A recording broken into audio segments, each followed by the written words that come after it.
Sir थोड़े से आइए आपसे सर को कुछ मान के देखते हैं।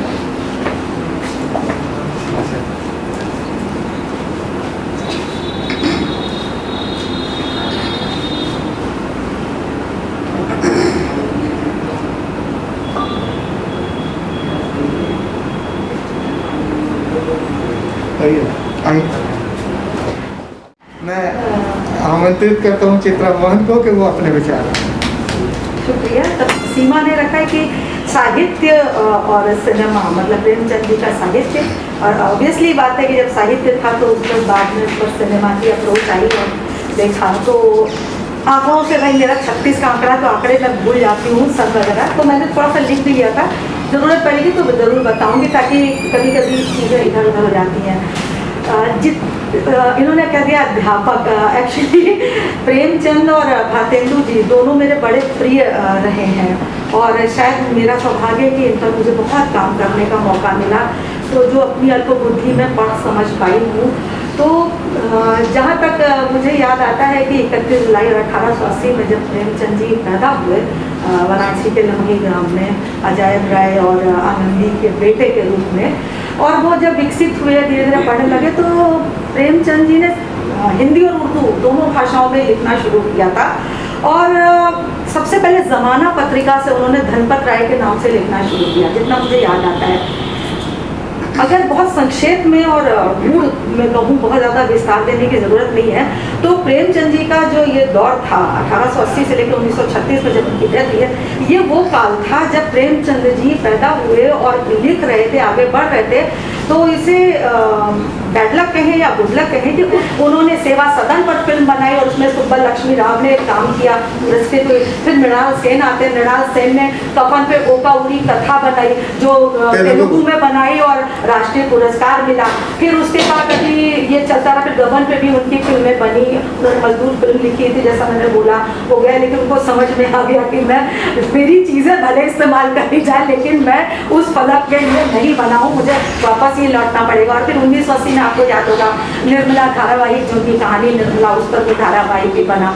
तो प्रेमचंद ने, जितना मुझे लगता है कि उन्होंने अपने कथानकों में उतना विस्तार दिया कि चाहे मीडिया में रंगमंच का हो या कैमरे का हो, वो घुस करके उसके भीतर का जो चित्र, जिसको बिंब की बात मैं करती हूँ, या भरत मुनि के शब्दों में जो चित्राभिनय, चित्रवत अभिनय की जो धागा खींचते हैं शब्दों से, ये उन्होंने बहुत ही पहले तरीके से करा। और इसीलिए प्रेमचंद, अगर आप प्रेमचंद को एनालिसिस देखो, चीनी जो साहित्यकार लोग शुरू में, तो दोनों का एक विशेषांक बहुत पहले निकला था, मैं काम कर रही थी, तो वो दोनों अगर हम देखें तो वैश्विक फलक पर जा करके प्रेमचंद एक गांव से निकला हुआ आदमी हिंदुस्तान की चीज़ों को देख रहा है, आसपास की चीज़ों को देख रहा है, लेकिन वो राष्ट्रीय और अंतर्राष्ट्रीय मानक रच रहा है इमोशंस के, कथा के, लोगों से जुड़े जीवन के, उनकी विसंगतियों के, उनके त्रासदी के, और वो इसीलिए सार्वभौमिक हो गए क्योंकि समसामयिक हो गए कि वो कभी भी नहीं मरेंगे, कालजयी हैं। उनकी चीज़ें, उनकी संवेदनाएं आज भी हम लोगों के साथ हैं। तो ऐसे प्रेमचंद्र को मतलब भूलना तो बहुत ही मुश्किल बात है। और सिनेमा के लिए तो उन्होंने इतना आयाम दे दिया, आज भी तो रंगमंच से लेकर सिनेमा तक का जो विस्तार देने वाला एक सूत्र है वो है हमारे प्रेमचंद जी। बस इसके साथ मैं इतनी करती हूँ, बाकी आप लोग बोला। थैंक यू सो मच, बहुत बहुत धन्यवाद। हमारे बीच में वामिक खान साहब हैं, ये एक इवेंट मैनेजर है, तो आपको एक इवेंट का सामान इन्होंने दिया के साथ जुड़े हैं सर, मीडिया और फिल्म रंगमंच। हाँ, देखिए मैंने अपने रिसर्च से कुछ चीज़ें कलेक्ट की हैं जो मतलब मैं मिलाता रहूँगा उसके लिए। मुंशी प्रेमचंद मतलब कहानी, जो उनकी हिंदी उर्दू कहानी या उनको जो साहित्य था या जो उनका फिक्शन था, उनको अगर हिंदी का मतलब भीष्म पितामह कहा जाए तो मतलब कोई अतिशयोक्ति नहीं कही होगी। और जिस हिसाब से उनकी कहानियाँ या उनके जो लोगों को मतलब ये भी उनके साथ कई चीज़ें जुड़ी हैं कि उनको ऑल ओवर जो कि कहानियाँ और फिक्शन, वो श्रेष्ठ फिक्शन मतलब हिंदुस्तान में और इंटरनेशनल कैनवस पर आप देख लें तो वो श्रेष्ठ फिक्शन भी वो लिखते थे। एक फिल्म आई थी 1957 में महबूब खान साहब की, जो कि हमेशा की मदर इंडिया, आप सब लोग जानते होंगे। वो आधी फिल्म में ट्विस्ट मतलब दो कहानियों को, आप लोगों को मालूम होगा, दो कहानियों को लेकर के बनाई गई थी।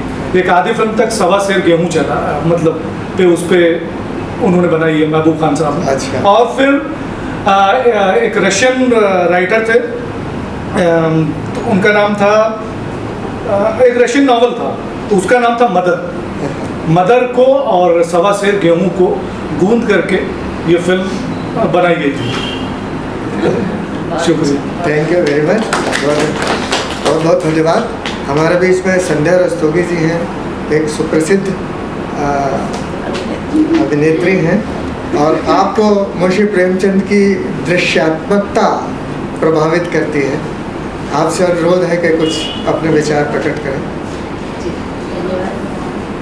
सबसे पहले मैं परम पूज्य अपने गुरु जाफरी सर को श्रद्धांजलि बहुत नमन करती हूँ।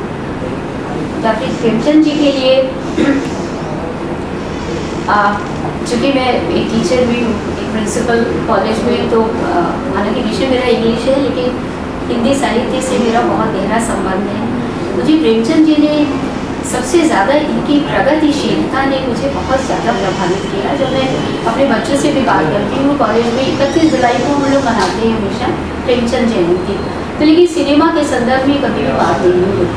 मैं हमेशा बताती थी प्रगतिशीलता के लिए कि 1934 में जब प्रेमचंद जी, मुंशी प्रेमचंद जी प्रगतिशील PWA के अध्यक्षता इन्होंने जब किया, तो उस समय ये एक सिर्फ अध्यक्षता नहीं थी, बल्कि एक ऐसा आत्मक और आध्यात्मिक दिशा में नहीं ले जाता है। कम से कम आज के दौर में 1934 में उन्होंने ये बात कही थी कि वो साहित्य को वो साहित्य नहीं मानते थे, कि केवल एक भावनात्मक रूप से टीयर जर्कर्स, इसके पहले जो भी साहित्य लिखा जा रहा था एक टीयर जर्कर्स के रूप में, तो उन्होंने उससे परे जो प्रगतिशील आंदोलन जो चलाया, उससे हमारे जो सिनेमा जगत की जो विशेष हस्तियाँ थी, ख्वाजा अहमद अब्बास जी, पृथ्वीराज कपूर जी, भीष्म साहनी, साहिर लुधियानवी जी, ये लोग बहुत प्रभावित हुए और इन्होंने सिनेमा को एक नई दृष्टिकोण में ढालना शुरू किया। वो उनको ऐसा लगा कि हाँ, वास्तव में जो कुछ भी इन्होंने कहा है, तो जो भी उन्होंने कहानियाँ लिखी, धीरे धीरे, चूँकि प्रेमचंद जी की कहानियाँ ऐसा लगता था, खासतौर से दृश्यात्मकता जो आपने कही, दृश्यबंध, चित्रा जी ने भी ये बात कही कि दृश्यबंध इतने सटीक होते हैं, उनके जैसा लगता है उनकी लेखनी कैमरे का काम करती थी। वो सब कुछ अपनी लेखनी के माध्यम से जैसे देख सकते थे, देखा करते थे और उन्हीं चीज़ों का चित्रण करते थे। अगर एक घर की भी बात है तो ऐसा लगता था कि जैसे वो उस घर के सदस्य हैं और उसमें जो भी विसंगतियाँ हैं, उस परिवार के लोगों की जो सोच है, वो सारी चीज़ें उनकी लेखनी में उतर आती थी। तो इसलिए सिनेमा जगत में इसका जो बहुत प्रभाव पड़ा, तो इन लोगों ने, जिन लोगों ने भी आप लोगों ने, सब लोगों ने बताए, 2-3 लोगों ने बोले हैं, आप लोगों ने गबन, गोदान, हीरा मोती, शतरंज के खिलाड़ी, सरगती, ये सब सारी धीरे धीरे लोगों ने बनाया। जब भी कोई फिल्म मेकर प्रगतिशील चीज़ों पर अगर कुछ बनाना चाहता है, तो सबसे पहले प्रेमचंद के साहित्य को ही उठाने की, टटोलने की कोशिश करता है, क्योंकि I think he gets answer to all his questions. एक प्रोग्रेसिव एटीट्यूड, एक दृश्यात्मकता, चित्रात्मकता उनको प्रेमचंद जी के ही साहित्य में मिलती है। ये प्रेमचंद जी ने, जैसा अभी चित्रा जी ने बड़ी अच्छी बात कही कि उनको लगा कि ये मेरा फलक नहीं है। अपने कुछ मित्रों के आग्रह पर ये गए, बम्बई भी गए 1935 में, मजदूर नाम की फिल्म बना करके उसकी स्क्रिप्टिंग भी, कहानी भी, और वो आप सभी जानते होंगे कि मजदूर फिल्म रिलीज़ हुई, लेकिन वो चूँकि ऐसी चीज़ें थी कि मिल मालिकों के विरुद्ध व्यावसायिक दृष्टिकोण से वो सफल, लोगों को लगा मिल मालिकों को कि ये व्यावसायिक दृष्टिकोण से ये सफल हो ही नहीं सकती है। रिलीज़ हुई, इसमें इन्होंने एक छोटा सा रोल भी किया था प्रेमचंद जी ने। जिन फिल्म मेकर्स ने भी बनाया तो इस बात का बहुत ज़्यादा ध्यान रखा कि प्रेमचंद जी की आत्मा, जो कहानी या उपन्यास की आत्मा है, उसका हनन न होने पाए, वो आत्मा निरंतर मौजूद रहे। तो इस रूप में नेशनल लेवल पर, राष्ट्रीय, अंतर्राष्ट्रीय लेवल पर प्रेमचंद जी जिंदा हैं, हमेशा जिंदा रहेंगे। न केवल अपनी फिल्मों के माध्यम से, फिल्म मेकर्स तो हमेशा they look forward for Premchand इस तरह के साहित्य को कि जो ज़मीन से जुड़ा हो, जो ख़ास तौर से ऐसी चीज़ों को जो सामाजिक सरोकार हो, सबसे ज़्यादा कम्युनिकेट करे प्रगतिशीलता को, तो उनको तो करेगी ही। और आपने मजदूर की फिल्म की बात की, उसका एक मतलब ये बहुत ही मजदूर फिल्म जो है मेरे ख्याल से पहली फिल्म है जो मुंशी प्रेमचंद जी ने लिखी या बनी उनके जीवन काल में। बाकी सारा कुछ जो है उनके दिवंगत होने के बाद कही, और हो सकता है कि उनके दिवंगत होने का एक कारण ये भी हो कि मजदूर बनी, क्योंकि मजदूर बनने के बाद उनकी प्रेस, उस ज़माने की प्रेस क्या होती थी, वो थोड़े से लकड़ी के रख के उसे वो कंपोज करने वाला वो और एक वो घुमाने वाली, वो भी बेचारों की बंद हो गई क्योंकि सैलरी वो दे नहीं पाए। मजदूरों ने हड़ताल कर दी और वो फिर वापस चले आए, बनारस वापस आ गए, इलाहाबाद वापस आ गए, इलाहाबाद वापस आ गए। अरे बनारस में थी, बनारस में ये प्रेस बनारस में थी, वो बनारस वापस आ गए और वो उन्होंने बम्बई को नमस्ते कर लिया कि बम्बई ने उनको नमस्ते कर दिया। वो बोला इति सिद्धम, खत्म हो गया वहाँ, क्यों उनके जिस समय वो कहानियाँ लिख रहे थे उस समय उनकी सोच कहाँ तक जाती थी या कहाँ तक उनकी कलम इस बात को सब तक पहुँचाई है उन्होंने अपनी जो बातें, छोटी छोटी जो कहानियाँ भी हैं, जैसे हम लोगों ने बचपन में अपने उसमें पढ़ी ईदगाह, एक छोटी सी कहानी, बच्चा माँ पैसे किस लिए देती है और माँ के लिए चिमटा लेके आता है। तो ये सब कहानियाँ हम लोगों के उस समय, जबकि हम लोगों को ज़्यादा लगाव किससे होता है, अपने घर वालों से, उनसे, लेकिन न जाने क्यों ये कहानियाँ अपनी तरफ खींचती थी, क्योंकि उसके अंदर उन कहानियों में ऐसी सच्चाइयाँ, ऐसे दर्द भरे होते थे कि लगता था कि यही सच है।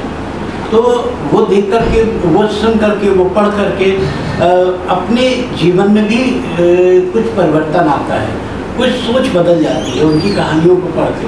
चाहे वो उन्होंने घूसखोरी पे लिखा हो, चाहे गबन पे लिखा हो, उन्होंने हर एक चीज़ को इतना विस्तार से दिखाया है, इतना विस्तार से बताया है लोगों को कि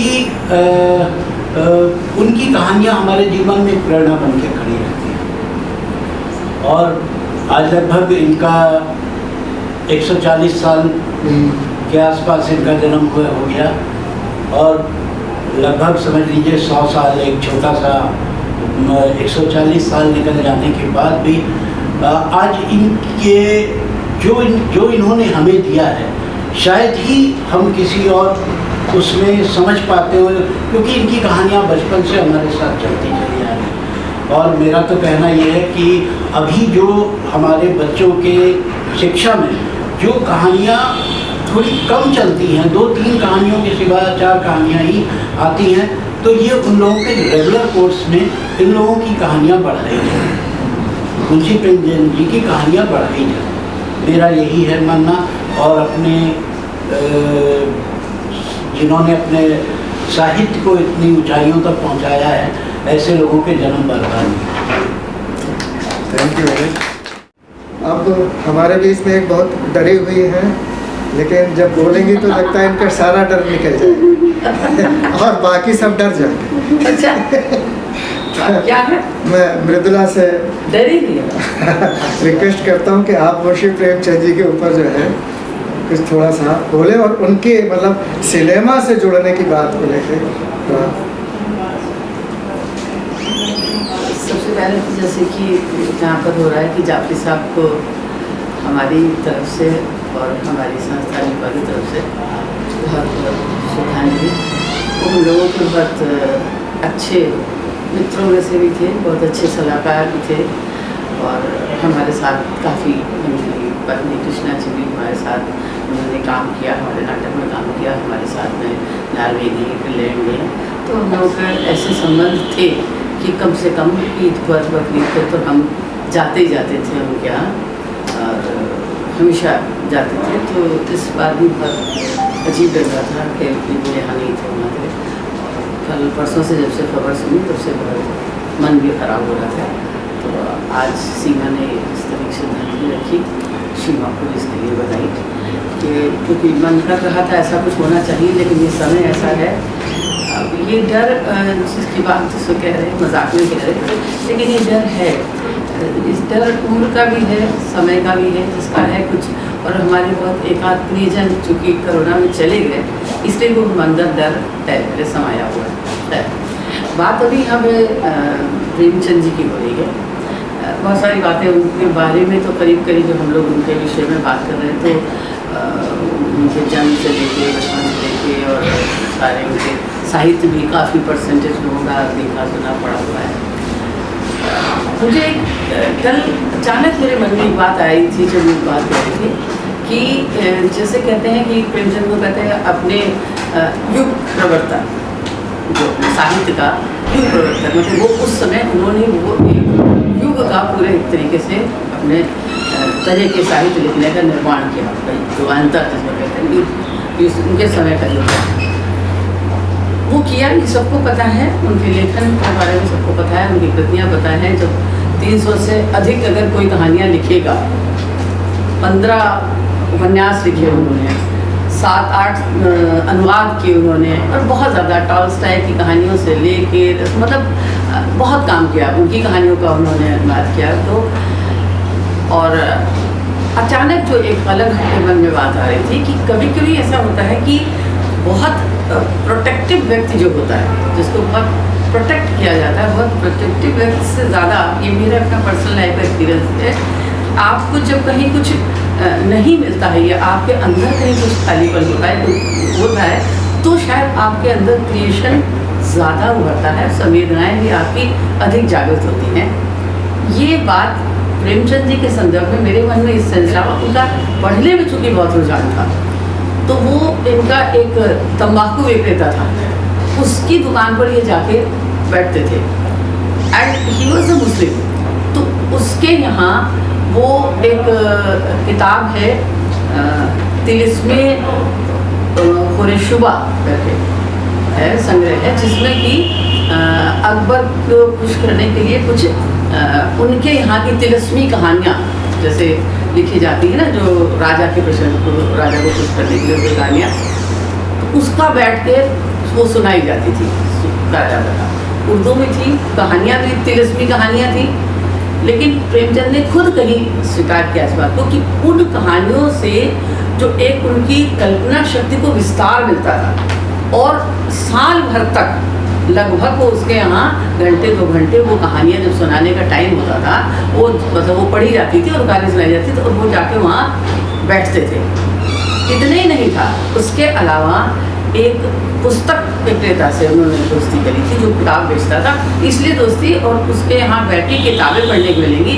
अब किताबें यूँ ही तो पढ़ने कोई नहीं देगा, तो उसके यहाँ की कुंजी जो होती थी, जो किताब लोग यहाँ कुंजियाँ चलती है, तो कुंजी बेचते थे ले जाके, कुंजी बेचते थे, ताकि उसके बदले में वो उतनी देर उनको दुकान में बैठने देगा और उनको किताबें पढ़ने देगा। तो ये अचानक मुझे लगा कि ये चूँकि वो एक गड़बड़ उनके अंदर, अब वो जो पढ़ने का, जब आप जितना अधिक पढ़ते हैं और पढ़ने के बाद साथ साथ में जो उनके जीवन का भी जिस तरह से विस्तार था, जिस तरह से देखा, फिर जैसे शादी हुई उनकी, शादी के बाद भी हुआ कि उनकी पत्नी से, जब इनकी ही नहीं अपनी माँ से बनती थी, तो पत्नी के बनने का सवाल ही नहीं होता, वो बिल्कुल असली सास बहू के झगड़े हुए, और ऐसे झगड़े होते थे कि मतलब एक दिन इतना अधिक झगड़ा हुआ कि उनकी पत्नी ने कहा हम सुसाइड कर लेंगे, शी वॉज कमिटेड सुसाइड करने के लिए उन्होंने कमिट करा, मरी नहीं। उस पर प्रेमचंद बहुत ज़्यादा नाराज़ हुए और बहुत उसको लेके बहुत झगड़ा हुआ, और उस झगड़े के बाद में उनकी पत्नी जो मायके गई छोड़ के, तो वो दोबारा कभी लौट के नहीं आई। तो जब आप इस तरह की स्थितियों में घर में देखते हैं कि माँ ऐसा, तो आपको एक और आगे उसके बाद अगर आप पढ़ते हैं, एक तो हमारा नॉर्मल, मेरा अपना सोचना एक नॉर्मल तरीका होता है कि आपका झगड़ा होता है, झगड़े के बाद में अगर आप उस साइकोलॉजी को, उस चीज़ को समझने की कोशिश करते हैं कि आखिर ये बात किसी ने कही क्यों, ये झगड़ा हुआ क्या, इसके मन की क्या पीड़ा थी, क्या हुआ। शायद प्रेमचंद का जो तो मुझे लगता है कि समझ का विस्तार, संबंधों की जो बात चित्रा ने कही, इन्होंने कही कि किसी भी चरित्र को लिखते समय या उभारते समय वो इतनी ऐसा लगता था कि वो चरित्र वो पूरा वो साफ देख रहे हैं, वो महसूस कर रहे हैं। अगर आप प्रेमचंद की कहानी पढ़ते समय आपको खुद ये लगे कि पूरा दृश्य, जैसे दृश्यात्मक पूरा दृश्य आपके सामने उपस्थित है, वो तभी हो सकता है जब लेखक ने उस तरह की चीज़ महसूस करी है। तो उस महसूस करने में तभी वो उसको चित्रित कर सकता है।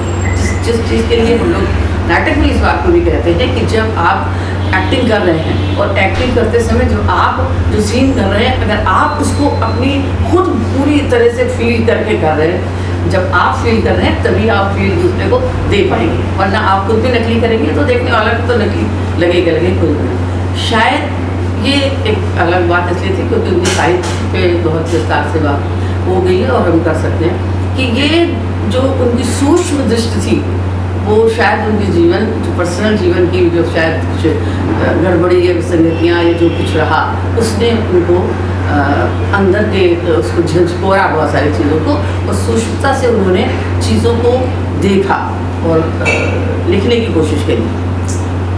बहुत सारी कहानियाँ हैं और ये जो फिल्म बनने की बात है, फिल्म के अलावा उस पर सीरियल भी यहाँ भी बने हैं। बत्रा साहब है, मालूम होगा, हमने चित्रा ने इसमें काम किया है। बत्रा ने सुनील बत्रा ने उनकी कहानियों पर शायद आपने लिखा वो कहानियों की जो बूढ़ी काकी किया था जिसमें प्रमोद बालाजी ने मेरी सास का मतलब काकी का रोल मैंने बहुत किया तो था। वो उस पे वो 2 बैलों वाली और वो कई सीरियल्स जो बने, उसमें 2-3 एपिसोड्स में मैंने भी काम भी किया, उनके बत्रा वाले में काम किया। एक बड़ी इत्तेफाक की बात है, चूँकि यह फिल्म पहले का हो गया था और जो उसमें फिल्म बनी, ये राजपाल यादव ने और साधु नेहर ने मेन रोल में थे वो, और उस फिल्म में भी मैंने काम किया। तो लेकिन चाहे फिल्म में काम करते समय तो खैर बिल्कुल भी नहीं कोई इस तरह का अनुभव होगा, और नाटक में काम करते समय शायद उस समय जिस समय मैं काम किया था उस समय बहुत समझ के साथ थिएटर नहीं था मेरा कि हम बहुत बारीक समझ सके। लेकिन बाद में जब मैंने उनकी कहानी को बहुत गौर से पढ़ा और जाना और समझा, उस कहानी ने मुझे बहुत ज़्यादा मतलब प्रभावित इस सेंस में किया कि अक्सर जैसे हम कहानी अगर हल्के फुल्के ढंग से कहानी को पढ़ते हैं या लोग पढ़ के समझने की कोशिश करते हैं तो उनको ये लगता है कि मतलब वो गरीब यीशु माधव है, वो दोनों हैं और वो बाप को नहीं खाने देते, उनको नहीं खाने देते हैं और कितने ख़राब हैं दोनों बाप बेटे, और कफन का पैसा लिया और कफन का पैसा लेके जाके उससे शराब पी लिया, ये करा। तो मोटी मोटी कहानी ये समझ में आती है, बात समझ में आती है। लेकिन जो उसकी मूल भावना कि ये सारा जो कुछ था वहाँ, चाहे वो दलित की स्थिति जो जो थी और चाहे वो गरीबी की वो पराकाष्ठा, मतलब गरीबी या अमीरी दोनों ही एक ऐसी चीज़ें हैं, पैसा नहीं होता है तब और पैसा जब बहुत अधिक होता है तब, तो दोनों की मानसिकताएं आदमी को किस तरह मानवता से गिरा देती, उसके जो मानवीय मूल्य हैं वो बिल्कुल खत्म हो जाते हैं। वहाँ पर उसके लिए पिता है तो जो एक त्याग की भावना होती नहीं, मैं नहीं खा पा रहा हूँ, बेटा खा ले, नहीं उसका हो रहा है, या मेरी बहू अंदर बड़ी बड़ी है उसको दिक्कत हो रही है, उसको करे, वो सारी चीज़ें खत्म है। खाली इस बात की चिंता है कि कैसे हमको खाने को मिल जाए। तो किस तरीके से मानवीय मूल्य ख़त्म हो जाते हैं गरीबी रेखा पर आने के बाद में, या गरीबी कितना विकराल रूप में आपके समक्ष खड़ी हो जाती है, वो आएगी। ये एक उस कहानी का बहुत ऐसा पहलू है जो पहलू अक्सर काम करते समय लोगों से छूट भी जाता है। और क्योंकि मैं यूनिवर्सिटी में थी, क्लासेस लेती थी, वहाँ पर भी 2 बार इसका लोगों ने मेंशन किया लखनऊ यूनिवर्सिटी में, तब भी मैंने देखा कि जो बारीकी है इसकी वो कहीं ना कहीं मिस हो रही थी। दूसरी कहानी उनकी जो मुझे बहुत अच्छी लगी और अलग सी, जिसमें लोगों ने कम काम किया था, जिसमें AK जी ने काम किया था, वो है मंदिर। सीमा ने उसमें अच्छा किया था, रोल किया था।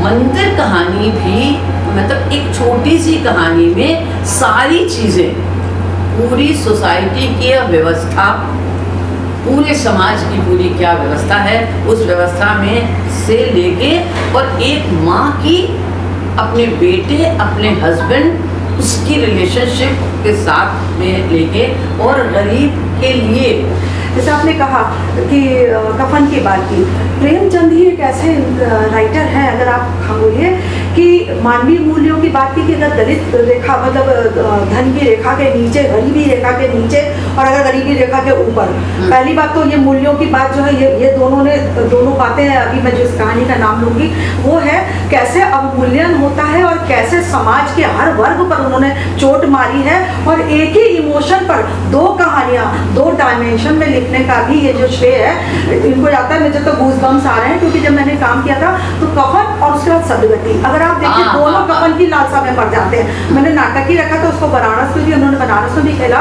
न तोहार कफन न हमार सदगति, और उसमें यही है कि एक तरफ वो दोनों गरीबी रेखा के नीचे, यीशु माधव तो कफन की चिंता नहीं, बुढ़िया करा रही है, मर जाती, कफन नहीं मिलता, दूसरे तरफ वो अपनी बिटिया की शादी करने के लिए लकड़ी काटते अंगारा भी उसके मुंह पर डाल देते हैं और उसको छुआ नहीं जाएगा, वो मर जाता है, लाश पड़ी हुई है, कौन ले जाए, हाथ नहीं लगा रहा। और मूल्यों की वो देखिए कि रात को वही पंडित जो छुआ चुकाता है, जनेऊ चढ़ाता, खुद उसके रास्ता फंसाता है, नाक पे वो रखते और घसीट कर पलघटे पे ले आता है। ऐसा अवमूल्यन और ऐसी कफन की लालसा, कफन पर दो विपरीत एंगल दर्शाने वाला, मतलब यहाँ से शुरू करके और इस सर्किल को पूरा करना, ये भी सिर्फ प्रेमचंद के बस की बात थी। इतने लोगों को पढ़ा लेकिन प्रेमचंद का जवाब नहीं, तो मुझे लगा ये बात आपने रखी तो इसको करके मैं सर्किल तो जरूर कंप्लीट करूं। ये बहुत बड़ी बात है कि एक ही राइटर की दो कहानियां चाहते थे, लेकिन ये लोग एकदम दूर रहे मुझे नहीं। गरीबी की बात करूं तो मुंशी प्रेमचंद जी की मृत्यु हुई 1936 में और मुंशी प्रेमचंद जी आर्थिक कठिनाइयों से जूझते हुए बम्बई पहुंचे और ये जो मजदूर बनी है ये 1934 में बनी है और 1934 में बनने के बाद वहाँ से फ्लॉप होके वो वापस बनारस आ गए। तो आप ये समझ सकते हैं कि 1934 वो वक्त होगा जब मुंशी प्रेमचंद सारी दुनिया में और सारे हिंदुस्तान के एक प्रख्यात लेखक रहे होंगे और उस वक्त उनकी आर्थिक स्थिति ये थी कि उनको पहले बॉम्बे जाना पड़ा इसलिए कि मुझे कुछ पैसा मिल जाए और वहाँ से फिर फ्लॉप होके बनारस आना पड़ा और 1936 में उनकी डेथ भी हो गई। ये मतलब तो उन्होंने गरीबी को कितने करीब से देखा है। मतलब हम लोग तो बढ़िया कपड़े पहन के गरीबी की बात करते थे, टेस्ट सा चेंज होता है ना तभी तो शायद वो जैसा आपने देखा। अच्छा से देख पाए। तो अब मैं इससे पहले कि बाबा से रिक्वेस्ट करूँ कि वो बोले तो मैं गूगल के माध्यम से, क्योंकि आज ये सब हो रहा था, तो मैं मुंशी प्रेमचंद जी ने जो फिल्म के उसमें हुआ वो मैं समअप कर देता हूँ। 1934 में मजदूर बनी, 1938 में ये सेवा सदन, ये बाज़ार हुस्न उनका उर्दू उपन्यास था, उस पर फिर सेवा सदन करके बनी, फिर सेवा सदन करके उपन्यास हिंदी में आया और इसमें जो है उन्होंने काम किया था। हाँ, सुब्बालक्ष्मी के सुब्रमण्यम ने बनाई थी। और इस पे भी ब्राह्मण्स का बड़ा विरोध हुआ पूरे साउथ में इस फिल्म पे भी। तो फिर हालांकि इसको सीरियलाइज करके ये छपी थी। इसके बाद गोदान 1963 में बनी। गोदान में आपके बलराज साहनी और निरूपा राय जी थी और ये ठीक ठाक चली, मतलब बहुत ज़्यादा नहीं चली ये भी। इसके बाद गबन में सुनील दत्त जी थे। अच्छा फिर ये गबन बनी 1966 में। इसमें ये ऋषिकेश मुखर्जी के निर्देशन, इसमें सुनील दत्त जी साहब। शतरंज के खिलाड़ी 1977 में बनी और इसमें तो बहुत काफ़ी लंबी चौड़ी कास्ट थी। अमजद खान, सईद जाफरी, संजीव कुमार, शबाना आजमी। फिर ये तेलुगु में मृणाल सेन जी के निर्देशन में और कथा ओका ओरी कथा ये बनी। श्री वासुदेव राव और नारायण राव इन्होंने इसमें काम किया। और ये मेरे ख्याल से हाँ एक और इन्होंने सदगति, सदगति के साथ। मतलब ये टोटल 7 इनकी उपन्यास और कहानियों पे हम लोगों ने फिल्म इंडस्ट्री ने काम किया है। जबकि एक और इसमें ऐड कर लीजिए, एक बाज़ारे हुस्न के ऊपर अभी मतलब हमारे घर से 10-12 साल पहले फिल्म बनी, जिसमें यशपाल शर्मा तो पक्का है, शायद वो बुरी भी है। आप उसको बाज़ारे हुस्न के ऊपर अभी मतलब जो लेटेस्ट फिल्म बनी है, अच्छा वो बाज़ारे हुस्न के और ऊपर। इसमें आज 1980 में दूरदर्शन है निर्मला पे धारावाहिक भी बनाया है। नहीं, दूरदर्शन से तो मैंने देखा बहुत कहानियां मुंशी प्रेमचंद बहुत की सारी हैं। हुई है। बहुत कहानी दूरदर्शन पे मतलब तो पूरा बहुत सीरियल ही कहानियां, बना लिया हाँ। उस कहानी पे। दूरदर्शन पे तो लगभग मुंशी प्रेमचंद की बहुत कहानियां। हम लोग अभी भी निरंतर मौका मिलता है तो भूलते नहीं हैं। वैसे मैं अब बात को करते मेरी तरफ से भी एक मैंने मुंशी प्रेमचंद की कहानी पढ़ी है माँ, अगर आप लोग पढ़ लें, मैं उस पर बहुत ज़्यादा बात नहीं करूँगा।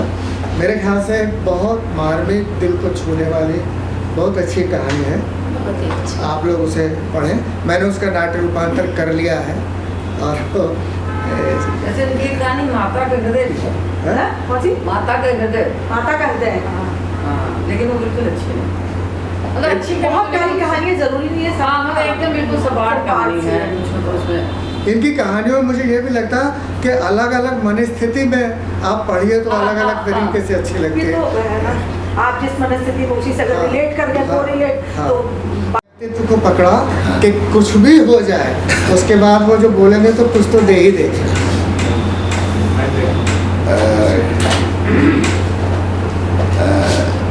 सबसे पहले तो सीमा को और सृजन शक्ति वेलफेयर सोसाइटी को इस बात के लिए शुक्रिया कि एक तो लगातार प्रेमचंद को जन्मदिन पे और पुण्यतिथि पे लगातार पिछले कई सालों से याद करते रहे हैं, नाट्य प्रस्तुतियाँ करते रहे हैं, और इस कोरोना पीरियड में जबकि मिलना जुलना दूभर हो गया है तब भी किसी ना किसी तरीके से कुछ लोगों को इकट्ठा कर लिया। हम लोग प्रेमचंद को याद करेंगे और कम से कम आपस में भी हम लोग मिल लिए, ये भी एक बड़ी बात हुई। पता नहीं कितना समय हुआ के अग्रवाल से चित्रा को देखे हुए, इवन बदलाजी से मिले हुए जो है, बहुत लंबा समय जो है, तो उस बहाने हम लोग इकट्ठा हुए, इसके लिए शुक्रिया। और दूसरी बात, आज हम लोग जाफरी साहब को भी याद कर रहे हैं, क्योंकि जाफरी साहब अभी 5 अक्टूबर को हमारे बीच में नहीं रहे। लखनऊ आने के बावजूद भी ये कोरोना की स्थितियों की वजह से ही और अपनी उम्र की वजह से हम सब लोग वहाँ पहुँच भी नहीं पाए उनको देखने के लिए। लेकिन जाफरी साहब को जो है मैं मुख्य रूप से जो याद करूँगा, वो रंगकर्म और रंगकर्मियों के संरक्षक के रूप में सबसे उनकी जो भूमिका रही है। वो जब दूरदर्शन में डायरेक्टर थे तब भी उन्होंने दूरदर्शन में रंगकर्मियों के लिए कोई भी नाटक होता था उसकी फ्री पब्लिसिटी दूरदर्शन से होगी, ये नियम बनवा दिया था। तो वो बस सिर्फ दूरदर्शन को सूचना देने की ज़रूरत होती थी कि इतनी तारीख को हमारा ये नाटक होने जा रहा है, और वो वहाँ से टेलीकास्ट हो जाता था। फिर अगर रंगकर्मियों, वो जानते थे कि रंगकर्मियों के पास नाटक करने के लिए पैसे नहीं होते हैं, तो वो कोशिश करते थे कि जो भी नाटक है उसको दूरदर्शन में वो उसको रिकॉर्ड करा दें, और जिससे कि ग्रुप को कुछ पैसे मिल जाएँ। हम लोगों का जो नाटक भगवत था, जब हम लोग विदेश गए थे तो उनको मालूम था, और उस नाटक को भी उन्होंने बाद में दूरदर्शन पे रिकॉर्ड कराया था। अब थोड़ी बात प्रेमचंद के ऊपर तो बहुत लंबी बात सभी लोगों ने कह दी है। उनका इतिहास शुरुआत से लेकर उनके साहित्य सबकी बात हो चुकी है। एक तो यह है कि प्रेमचंद को आज भी अगर हम याद करते हैं, तो याद कर रहे हैं, उनकी कहानियों का मंचन हो रहा है, उनकी कहानियों को लोग पढ़ रहे हैं, ऐसा क्यों है? क्योंकि एक पुराने ज़माने का कोई भी अक्सर बहुत सारी चीज़ें होती हैं। अगर हमारे यहाँ के, अगर आप देवकी नंदन खत्री को ही अगर आप याद करें, और चंद्रकांता और भूतनाथ और चंद्रकांता संतति को अगर याद करें, तो वो लगभग म्यूजियम पीस बन के रह गए। आज की तारीख में आज की पीढ़ी से कहिए कि उसको पढ़ो और उसको करो, नहीं। लेकिन अपने समय की बहुत महत्वपूर्ण कृतियाँ हैं, हिंदी साहित्य में उनका बहुत बड़ा योगदान है, लेकिन अब वो म्यूजियम पीस की तरीके से। लेकिन प्रेमचंद आज भी म्यूजियम पीस नहीं है। प्रेमचंद आज भी, आज के समय में आज भी उतने ही रेलिवेंट हैं, बल्कि कहीं और ज़्यादा रेलिवेंट होते चले जा रहे हैं कि जब हम आज के समाज को देखते हैं, आज के समाज की स्थितियों को देखते हैं, आज के समाज में गरीब अमीर का शोषण देखते हैं, जातिगत शोषण देखते हैं, तो प्रेमचंद हमको बहुत कायदे से हमको याद आते हैं। तो क्यों याद आते हैं? अभी जैसे बात हुई कि प्रेमचंद की नज़र बहुत पैनी थी, बहुत गहरी नज़र थी, वो चरित्रों को बहुत गहराई से देख लेते थे।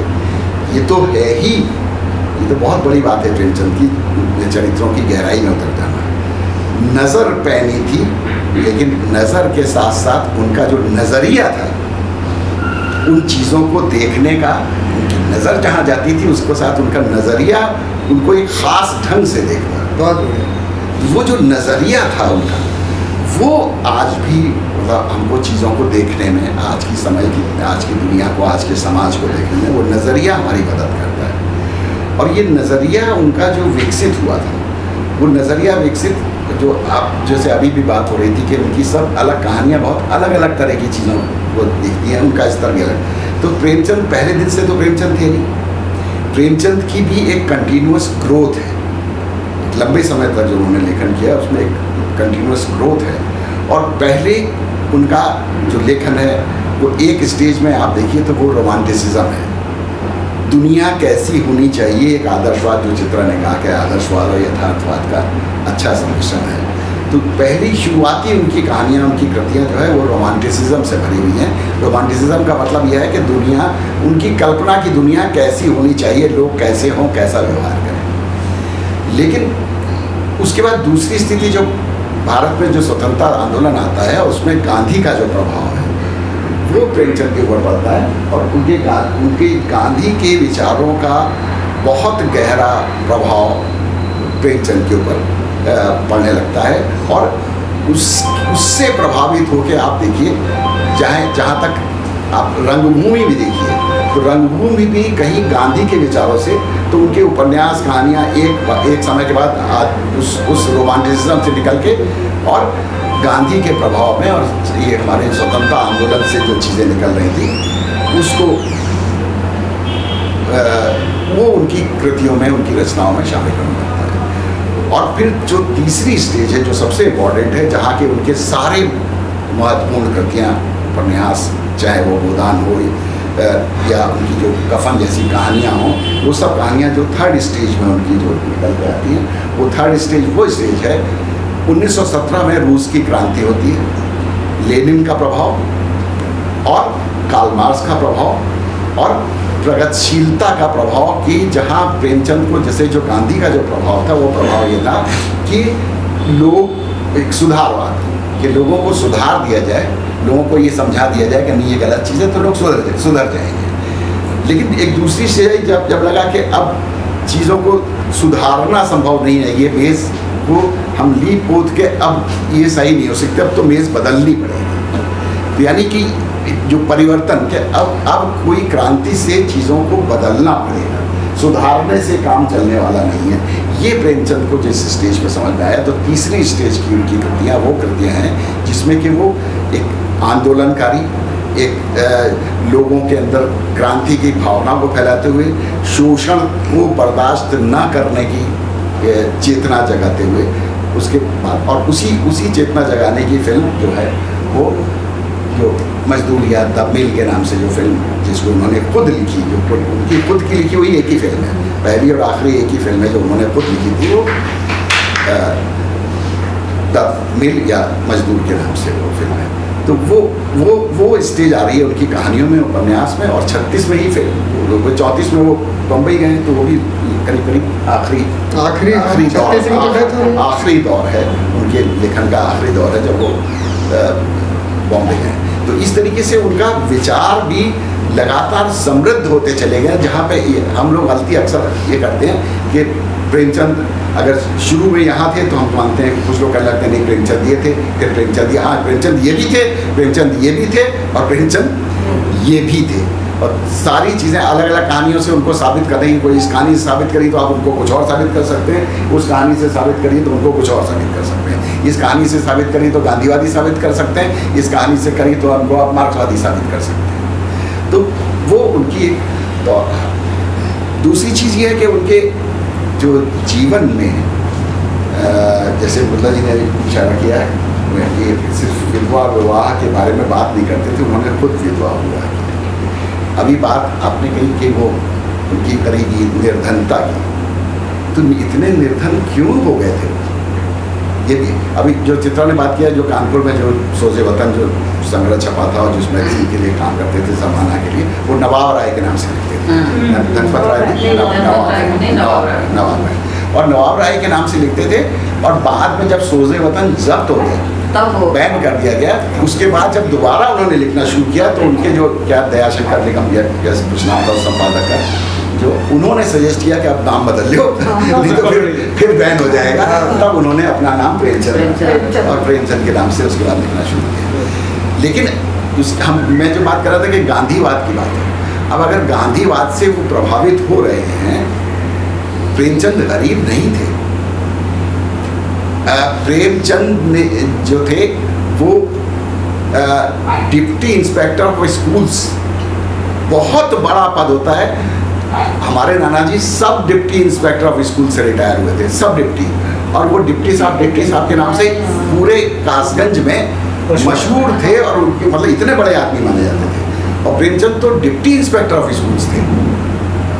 गांधी का जब आंदोलन था, नॉन कॉपरेशन मूवमेंट, उस वक्त प्रेमचंद ने नौकरी से रिजाइन किया गांधी के कहने पे। जब गांधी ने कहा कि सबको सरकारी नौकरियां छोड़ो, तो प्रेमचंद उस डिप्टी इंस्पेक्टर ऑफ स्कूल्स की नौकरी से रिजाइन कर देते। इतनी बड़ी नौकरी से रिजाइन करना, मतलब कल्पना करके देखिए, हम में से कोई ऐसा आंदोलन हो क्या हम अपनी नौकरी रिजाइन कर पाएंगे? वो नौकरी से रिजाइन कर देते, वहाँ से उनकी गरीबी की कहानी, वो गरीब, उसके बाद वो जो गरीब होते हैं नौकरी से रिजाइन करने के बाद, फिर वो अपना तरह तरह का वो प्रिंटिंग प्रेस लगाते हैं, सरस्वती प्रिंटिंग प्रेस, जो चलता नहीं है इस तरीके से। और जब बिल्कुल उनको लगता है कि अब तो घर का खर्च चलना मुश्किल है, तब दोस्त उनको सलाह देते हैं कि भैया बम्बई चले जाओ, कुछ कमाई हो जाएगी वहाँ। तो इससे वो प्रेमचंद तब बम्बई फिल्म के लिए वहाँ पर पहुँचते हैं। और वहाँ पहुँचने के बाद बहुत सारे लोग बम्बई से लौटे हैं असफल हो गए या मन लगे। प्रेमचंद बम्बई से लौटे हैं सफल हो गए, सब इतने सफल हो गए। उनको बॉम्बे टाकीज हिमांशु राय रोक रहे थे कि भैया रुक जाओ, यहाँ बहुत काम है। और उस वक्त उनको जो तनख्वाह थी 8,000 रुपये महीने की तनख्वाह मिल रही थी, और लोग रोक रहे थे 8,000 रुपये महीने उस महीने के। और हैं 34, हाँ महीने 8,000 रुपये साल महीने की, 8,000 रुपये साल का रखा था। और उसके बाद वो तनख्वाह बढ़ा के 12,000 13,000 करने को तैयार थे। उनको लंदन भेजा जा रहा था कि आप लंदन जाइए और स्पेशल ट्रेनिंग लेके आइए वहाँ से, जो मॉडर्न टेक्निक है फिल्म की और आपके लेखन पे जिससे बेहतर है। वो नहीं गए। क्यों नहीं गए? वो ये है प्रेमचंद जिनको हमको जानना चाहिए कि एक प्रेमचंद ने ये कहा कि फिल्म इंडस्ट्री का अल्टीमेट मोटिव है प्रॉफिट, और कोई इनका उद्देश्य नहीं है। और हमारे साहित्य का उद्देश्य प्रॉफिट नहीं है, हमारे साहित्य का उद्देश्य है समाज को बेहतर समाज बनाना, इंसान को बेहतर समाज बनाना, और इनका एकमात्र उद्देश्य है प्रॉफिट। तो मैं प्रॉफिट जो, और यहाँ पर जो है जो प्रॉफिट बनाने वाले लोग हैं, चलती उनकी, मेरी नहीं चलेगी। मुझे समझ में आ गया कि हाँ मेरी नहीं चलेगी, जो प्रॉफिट बनाने वाले लोग हैं उनकी चलेगी, चीज़ें उन्हीं के हिसाब से चलेंगी। जैनेंद्र को चिट्ठी लिखते हैं और वहाँ से उसके बाद वो वापस आते हैं। ये जो फिल्म है, जो ये क्यों बैन होती है? बैन इसलिए होती है क्योंकि मेल और में मालिक और मजदूर के बीच की रिलेशनशिप, जो कि लेनिन से के प्रभाव में, मार्क्सवाद के प्रभाव में उन्होंने उस रिलेशनशिप को जो सीखा है कि क्या रिलेशनशिप होनी चाहिए मजदूर और मालिक की, किस तरीके से मजदूरों का हक होना चाहिए, उसको लेकर मेल फिल्म उन्होंने लिखी। और वो फिल्म बहुत अच्छी फिल्म थी। लेकिन चक्कर क्या था, एक सज्जन थे कुछ जीजी बॉय, रामजी जीजी बॉय या ऐसा कुछ नाम था, गूगल करेंगे तो आपको मिल जाएगा, जीजी बॉय के नाम से मशहूर थे जीजी बॉय। वो बॉम्बे मिल ओनर्स एसोसिएशन के चेयरमैन थे। तो उनको लगा कि मिलों में तो बर्बाद हो जाएगा इस फिल्म पर, मजदूर अगर उनकी मिलों में हक मांगने लगे और ये कहने लगे कि हमारा भी मिलों के ऊपर अधिकार है, तो हम गए काम से। और इत्तेफाक की बात थी, वो जीजी बॉय जो थे वो सेंसर बोर्ड के भी मेंबर थे। अब वो सेंसर बोर्ड के भी मेंबर और मेल उन्होंने जो है कहा कि इसको सेंसर, तो वो जो बैन की गई वो बैन की गई ओनली इन बॉम्बे बैन की गई। और बॉम्बे में तो रिलीज ही नहीं हुई, रिलीज हुई लाहौर में, दिल्ली में और लखनऊ में, इन जगहों पर रिलीज हुई। और यहाँ इतना ज़्यादा लोगों ने देखा उसको, इतना ज़्यादा देखा कि लगा बलवा हो जाएगा, इसलिए बाद में यहाँ पर भी बैन कर दी गई। तो इस तरीके से ये फिल्म जो बैन की जा रही है, ये सफल होने की वजह से बैन की जा रही है कि लोग ज़्यादा देख रहे हैं, नुकसान ना हो जाए।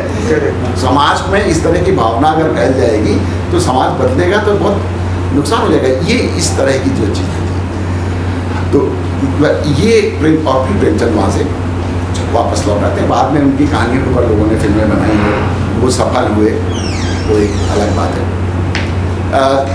सत्यजीत रे की जो सदगति फिल्म, जो प्रेमचंद आज भी रेलिवेंट है इसके बारे में जो हम बात करते हैं। विदेशों में, जो दूसरे प्रदेशों में, दूसरी भाषाओं में उसकी बात हो चुकी है, लोगों ने बात कर दी, मृणाल सेन की भी बात हो गई और तो ये सेवा सदन की भी बात हो गई, उसको दोहराते नहीं।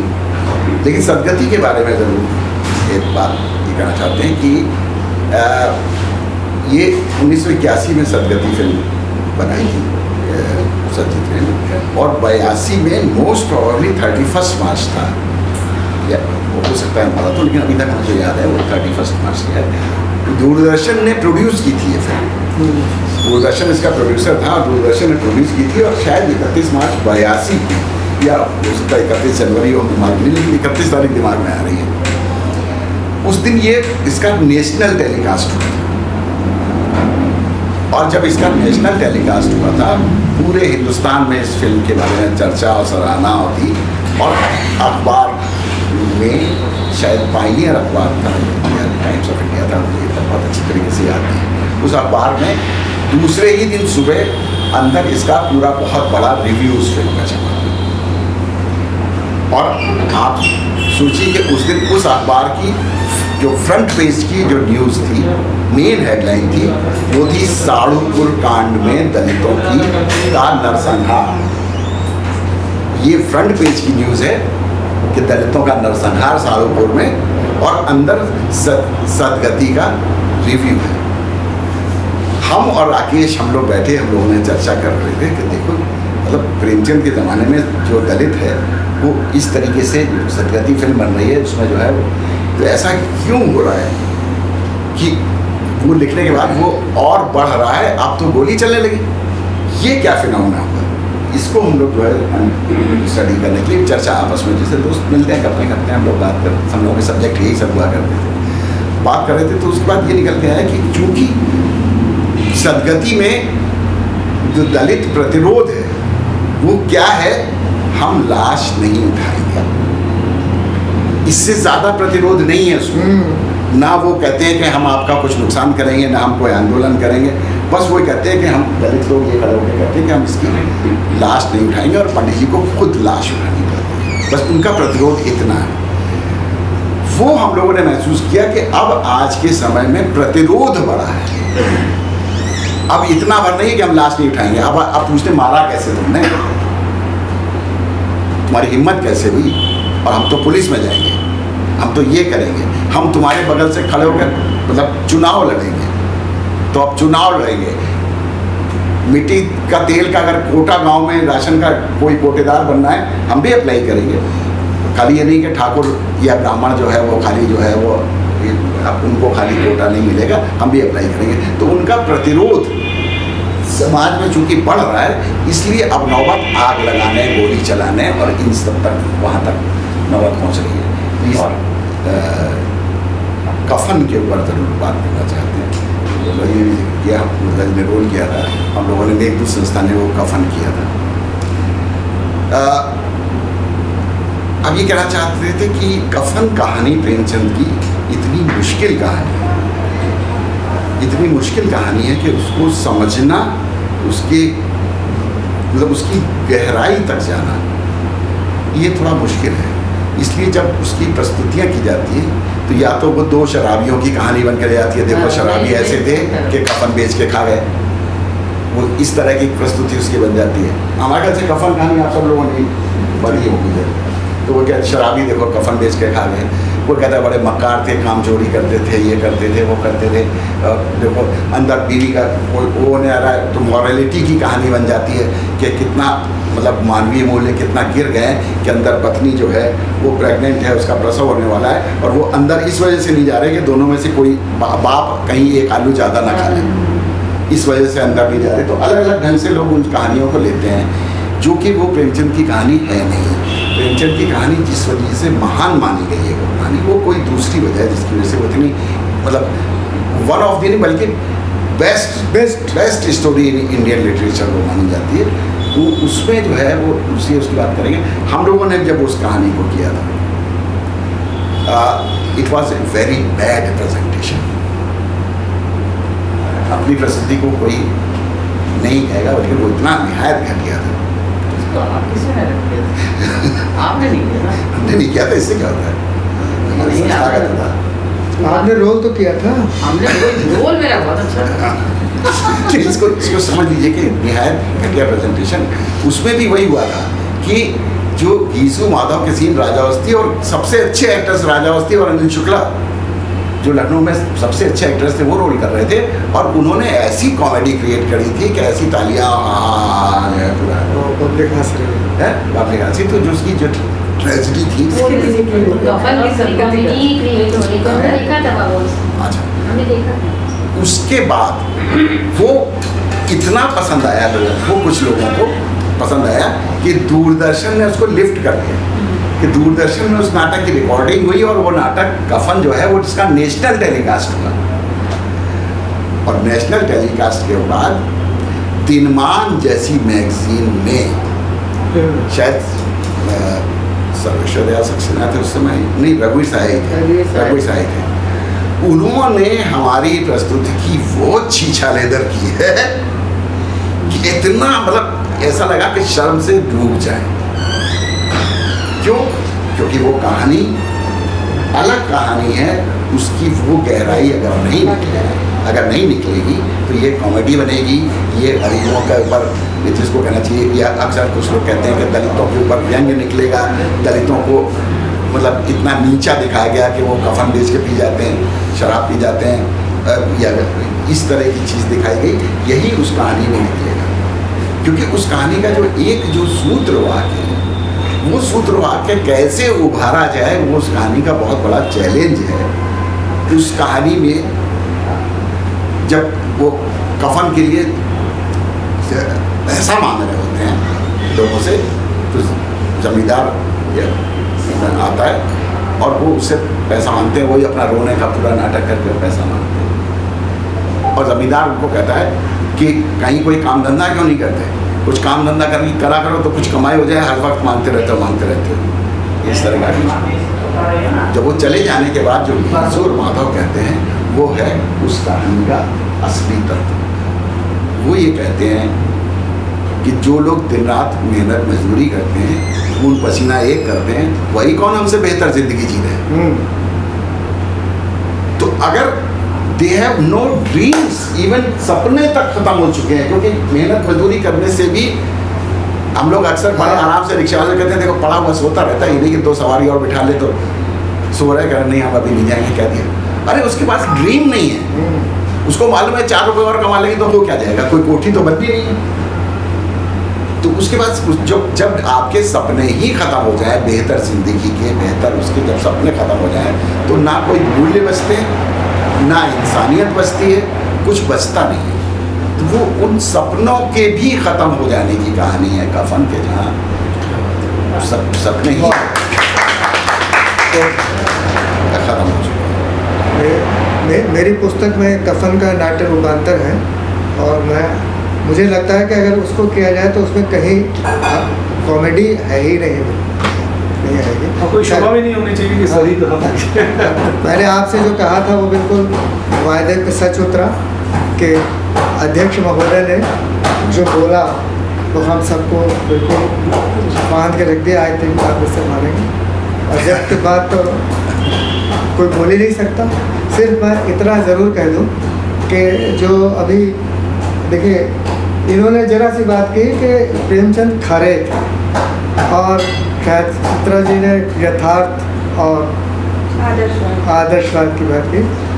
मुंशी प्रेमचंद की आप जो स्वतंत्रता संग्राम और गांधी जी और इन सब से प्रेरित होकर उन्होंने उस समय की उन परिस्थिति की जो कहानियाँ लिखी है ना, वो भी अगर आप ध्यान से पढ़ें तो उसमें यथार्थ और आदर्श दोनों अपनी अपनी जगह, क्या होना चाहिए वो तो ठीक है, लेकिन क्या हो रहा है वो भी अपनी जगह बाकायदा है। और मेरी माँ कहानी में उसका थोड़ा सा आपको वो मिलेगा कि अगर एक बार आदमी जेल चला गया तो फिर उसको पूछने वाले क्रांतिकारी सब घर चले जाते थे, फिर कोई उसे नहीं पूछता। तो इसके साथ ही मैं अब सीमा जी से रिक्वेस्ट करता हूँ कि ये धन्यवाद का प्रस्ताव पारित करें और बाकी हम लोग पानी वानी पीते हैं। सुन तो लीजिए सर, धन्यवाद मैं बहुत धन्यवाद देती हूँ, आभारी हूँ कि अपना कीमती समय निकाल कर आप यहाँ आए।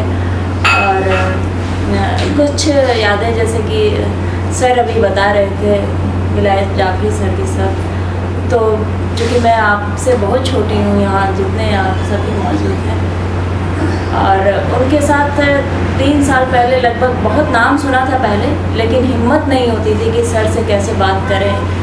प्ले में देखते थे लेकिन इतने वो बड़े थे, तो एक बार धीरे से गए नमस्ते की मैंने कहा सर मैं सीमा मोदी। हाँ मैंने तुम्हारा नाम सुना है, तुम तो कभी प्ले में बुलाती नहीं। मैंने कहा सर इतनी बड़ी मैं नहीं हुई हूँ सर, मुझे बहुत अच्छा लगा कि आपने मेरा नाम पुकारा। और उस समय से मेरा हर प्ले वो आते थे, और जैसा कि सर ने भी कहा कि उनके अच्छे मैसेज, ऐसा लगता है कि जैसे वो हमसे और आपसे हर जने से उन्हीं के लिए संबंध बनाए थे। तो इस तरह से मेरे साथ भी कई मैसेज उनके हाथ से लिखे हुए हैं, आशीर्वाद उनका लगातार बना हुआ था। पिछले साल बकरीद में गई थी, जा नहीं पा रही थी क्योंकि मेरा घर शिफ्ट हो रहा था, तो सर ने खुद फ़ोन करके कहा कि क्या सुना तुम भूल गई हो क्या, आई नहीं तुम। हमने कहा नहीं सर मैं आ रही हूँ, और तुरंत वैसे ही गई और इतना अच्छा से हाथ पकड़ के उन्होंने कहा कि नहीं तुम बैठा करो। मतलब इतने कहते हैं कि जैसे पेड़ लदा होता है फलों से और झुका रहता है, बस वही थे सर हमारे, और हमेशा याद रहेंगे। और जहाँ मुंशी जी की बात हुई तो वहाँ मैंने इनकी जो भी कहानियाँ की हैं वो सब आप लोग को थोड़ा सा बता दें कि मंदिर और लांछन नाटक को मैंने राज्य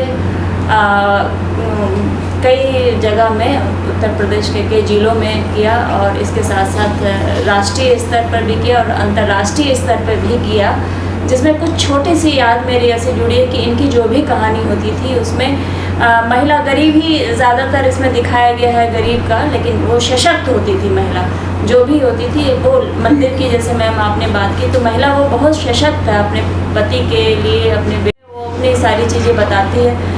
तो उसमें ये जो कपड़े थे वो सूती साड़ी और गांव के सीन जो दिखाए जाते हैं, वो मैंने जहाँ भी मैं की वो अपनी छोटी सूती साड़ी पहन के ही गई, ताकि एक माहौल बना रहा। और ये लगता था कि कोई हंसे तो कोई बात नहीं, कोई ऐसा महसूस नहीं होता था। मैं ये सब रिहर्सल करते हुए भी सब जगह चली जाती थी, चाहे वो शादी हो ऐसे हो। तो उनकी कहानियाँ मेरी दिल से जुड़ी है और लगातार उनकी कहानियों का मंचन करते आ रही हूँ। मंदिर को मैंने कई जगह किया, अंतर्राष्ट्रीय स्तर पे मैंने कुंभ में भी किया मैम, और हरियाणा के नाट्य समारोह में भी किया, लांछन को भी कई बार किया। और पिछले साल विलायत जाफरी सर हमारे थे, जिसमें जीवन यात्रा 31 जुलाई को उन्होंने किया था। सर की लिखित थी 3 कहानियों का जो मिश्रण एक साथ किया गया था।